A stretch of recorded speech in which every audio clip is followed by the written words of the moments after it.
सोलापूर महानगरपालिका निवडणुकीचं वातावरण चांगलंच तापलंय.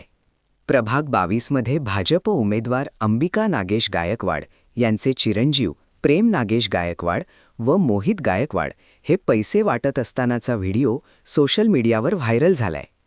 काँग्रेस उमेदवार कुणाल गायकवाड यांनी पैसे वाटप करताना रंगेहात पकडले आहे.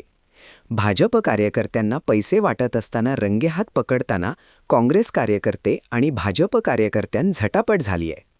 सोलापूर महानगरपालिका निवडणुकीच्या पार्श्वभूमीवर सोलापुरातील विविध प्रभागात सर्वच कार्यकर्ते बारीक लक्ष ठेवून आहेत.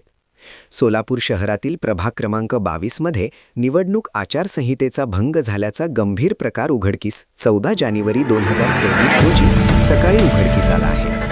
भाजपच्या उमेदवार अंबिका नागेश गायकवाड यांचे चिरंजीव प्रेम नागेश गायकवाड आणि मोहित गुरुदत्त गायकवाड हे मतदारांना मोदी हुडको येथे पैसे वाटप करत असताना प्रभाग 22 मधील काँग्रेसचे उमेदवार कुणाल गायकवाड यांनी त्यांना रंगेहात पकडले. बंधुप्रेम न्यूज चॅनलला लाईक, सबस्क्राईब व बेल आयकॉन दाबायला विसरू नका. धन्यवाद.